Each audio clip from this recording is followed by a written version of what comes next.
আসসালামু আলাইকুম এভরিওয়ান। অপবিত্র ভালোবাসা গল্পের ৩ নাম্বার পর্ব। তো চলো বেশি কথা না বলে গল্প শুরু করা যাক।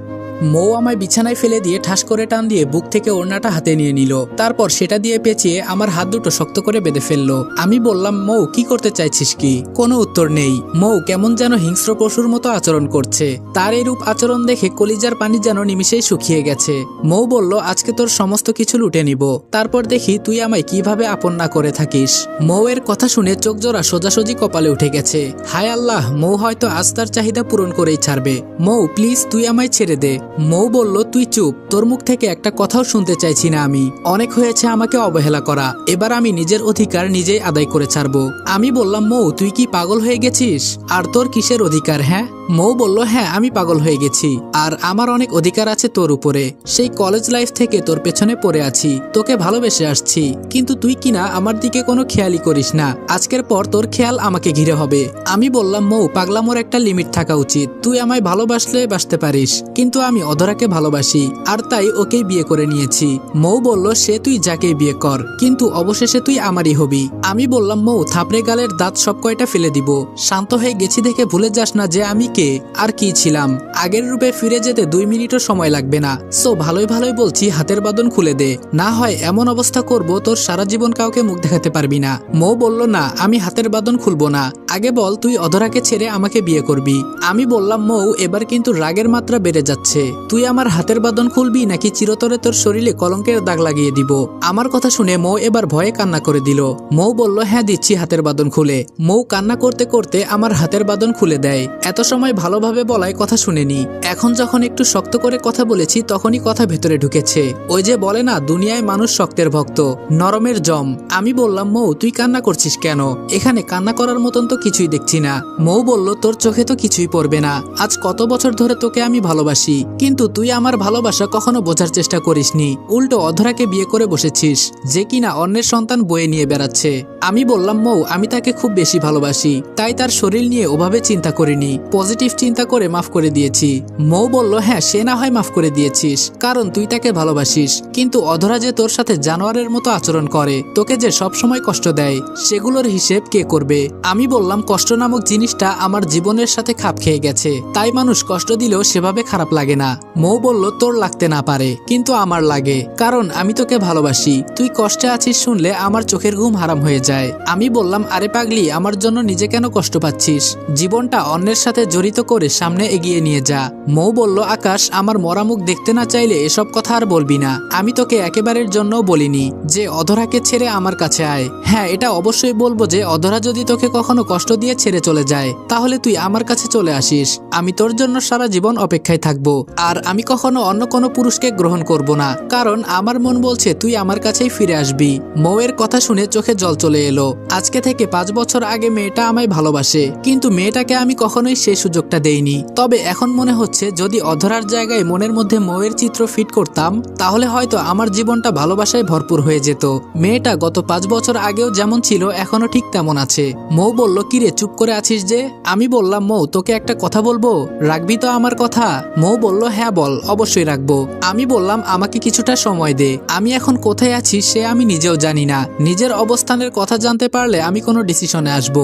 মৌ বলল, মানে বুঝলাম না। আমি বললাম, মানে হলো আমি কিছুটা সময় চাই ভাবার জন্য, কারণ অধরাকে নিয়ে আমার ভবিষ্যৎ জীবন উজ্জ্বল দেখতে পাচ্ছি না।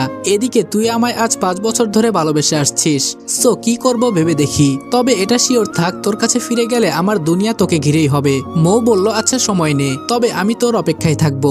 আমি বললাম, আচ্ছা এখন আর একদম কান্না করবি না, দেখি কাছে আয়। মৌ আমার কাছে এগিয়ে আসে। মৌয়ের চোখের পানিগুলো নিজের হাতে মুছে দিলাম, তারপর ওর হাত থেকে ওড়নাটা নিয়ে ওর গলায় পরিয়ে দিলাম। মেয়েটা কেমন অসহায়ের মতো তাকিয়ে আছে আমার দিকে। ওর অসহায় চেহারাটা দেখে মুহূর্তের জন্য ভুলেই গেলাম সবকিছু। ওকে একটান দিয়ে নিজের বুকে নিয়ে নিলাম, তারপর ওর কপালে একটা চুমু এঁকে দিলাম।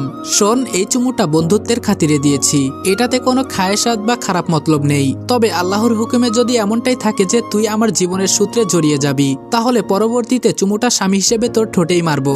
মৌ বলল, আকাশ, তোর মতো মানুষকে জীবনসঙ্গী করে পাওয়া খোদার সবচাইতে বড় নেয়ামত। আমি বললাম, হয়েছে, এবার গিয়ে সোফায় বসে থাক, আমি একটু হাত মুখ ধুয়ে আসি। মৌ গিয়ে সোফায় বসলো আর আমি ফ্রেশ হতে চলে গেলাম। একটু পর ফ্রেশ হয়ে বের হলাম, তখনই দেখি দরজার বেলটা বেজে উঠলো। গিয়ে দরজা খুলে দিলাম।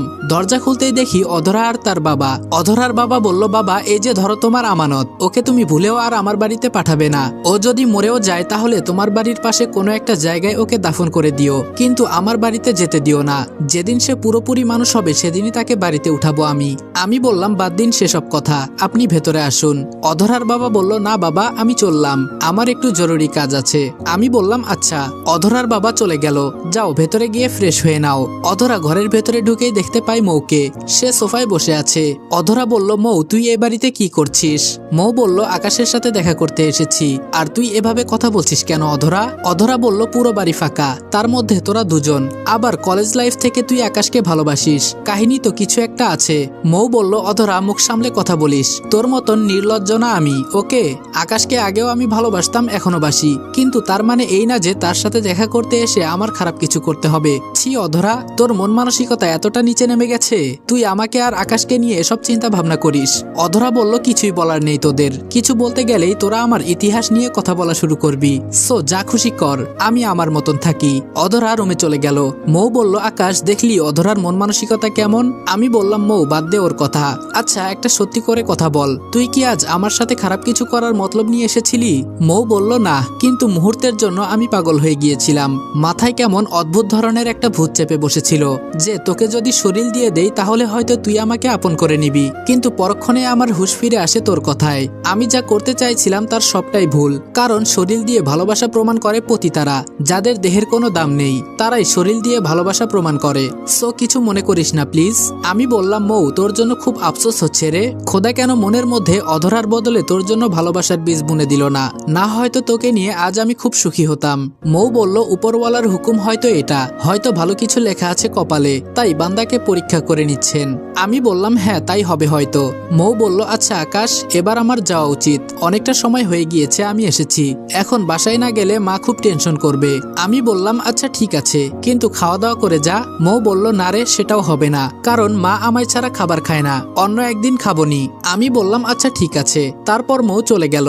মেয়েটার জন্য খুব খারাপ লাগছে, সবকিছুই হয়েছে অধরার জন্য।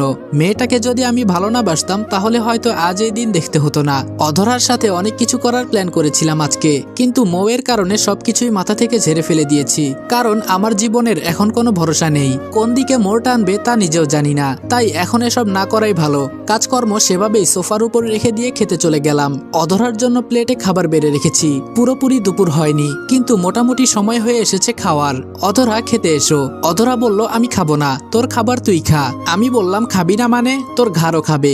রুম থেকে গিয়ে জোর করে কোলে তুলে নিয়ে আসলাম, তারপর চেয়ারে এনে বসালাম, নে খাবার খা।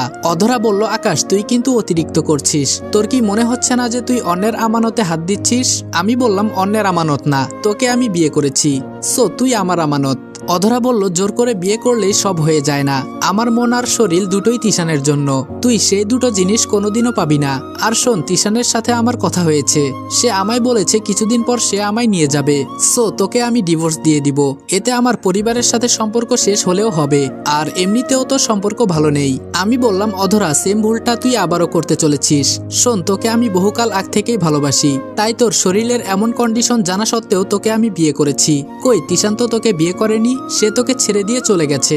অধরা বলল, এই একদম বাজে কথা বলবি না, তিশান তোর কারণেই আমাকে ছেড়ে দিয়ে চলে গেছে, আর তোর ভালোবাসার নিকুচি করি আমি, তোর ভালোবাসা আমার শরীরে, সেটা আমি ভালো করেই জানি। সো একটা কাজ কর, আজ রাতটা তোকে দিয়ে দিব, তুই যেভাবে বলবি সেভাবেই সেজে গুজে থাকবো, তোর যা ইচ্ছা হয় করিস, যেভাবে ইচ্ছে হয় ভোগ করিস, তাও প্লিজ আমায় মুক্তি দে। অধরার কথা শুনে মাথার রক্ত পুরো গরম হয়ে গেল, শরীরের সমস্ত শক্তি দিয়ে অধরার গালের মধ্যে চর বসিয়ে দিলাম। সে চর খেয়ে চেয়ার সহ সহকারে নিয়ে মাটির উপরে আছড়ে পড়ল। রাগ এত পরিমাণে উঠে গেছে যে অধরা মাটিতে পড়ে যাওয়ার পর তার চুলের মুঠি ধরে তাকে টানতে টানতে দাঁড় করালাম। অনেক বলে ফেলেছিস কথা, এবার চুপ করে আমি কি বলি তাই শুনবি। শোন, তোর এই শরীরের প্রতি আমার কোনো লোভ নেই, সেটা আগেও বলেছি, এখনো বলছি। আজকের পর যদি এইরূপ চিন্তা ভাবনা তোর মাথায় আসে তাহলে তোর অবস্থা খারাপ করে দিব। অধরা বলল, হ্যাঁ, খালি এটাই তো পারবি, পুরুষ হয়ে নারীর সাথে শক্তি দেখাবি। অধরার কথা শুনে রাগটা কেমন দমে গেল। হ্যাঁ, ঠিকই তো বলেছে, ওর গায়ে কেন হাত তুলতে হলো আমার? অন্য কিছুও তো করতে পারতাম। আর তাছাড়া মেয়েটার পেটে বাচ্চা, সেই দিকটাও খেয়াল নেই আমার। সাথে সাথে অধরাকে এক টান দিয়ে বুকে নিয়ে নিলাম, তারপর শক্ত করে নিজের বাহুডোরে চেপে ধরলাম। অধরা, তুই আমার ভালোবাসা কোন দিন বুঝবি বলতো? তোকে যে এই দুনিয়ার মধ্যে আমার থেকে কেউ বেশি ভালোবাসতে পারবে না। প্লিজ আমায় স্বামী হিসেবে গ্রহণ করে নে, ভিক্ষা চাইছি তোর কাছে স্বামীর অধিকার। অধরা বলল, না, তোকে আমি কোনোদিন স্বামী হিসেবে গ্রহণ করব না। তুই যদি মরেও যাস তাও কোনোদিন তোকে স্বামী হিসেবে গ্রহণ করব না। আমি বললাম, সত্যি, আমি যদি মরে যাই তাও তুই আমায় গ্রহণ করবি না? অধরা বলল, কোনো দিনই না। আমি বললাম, অধরা, দিনটা খুব শীঘ্রই আসবে রে, যেদিন আকাশ নামের কোনো পাপিষ্ঠ দুনিয়ায় থাকবে না। আর সেদিন তোর আজকের বলা নাটা হ্যাঁতে পরিণত হয়ে যাবে।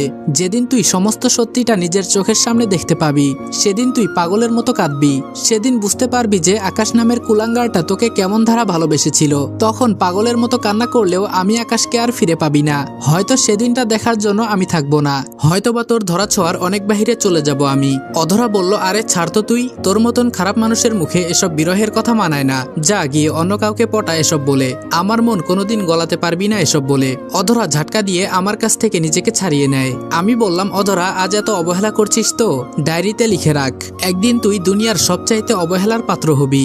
সেদিন তুই আমি আকাশের খোঁজ করতে করতে পাতাল পর্যন্ত চলে যাবি, কিন্তু আমার সন্ধান আর মিলবে না। থাক, তুই খেয়ে নে এবার। আমি রুমে চলে গেলাম। তখনই সাজ্জাদ ফোন করে। হ্যাঁ সাজ্জাদ, বল। সাজ্জাদ বলল, টিভি নিউজ খুলে দেখ তাড়াতাড়ি। সাজ্জাদের কথা মতন টিভি নিউজ চালু করলাম। নিউজ চালু করতে চোখ জোড়া সোজা কপালে উঠে গেছে। টিভির স্ক্রিনে মৌকে দেখাচ্ছে। মৌয়ের নিথর বডিটাকে কয়েকজন মানুষ ট্রলিতে করে অ্যাম্বুলেন্সে উঠাচ্ছে। এটা দেখে শরীরের সমস্ত লোম দাঁড়িয়ে গেল। নিজের অজান্তেই চেঁচিয়ে কেঁদে উঠলাম।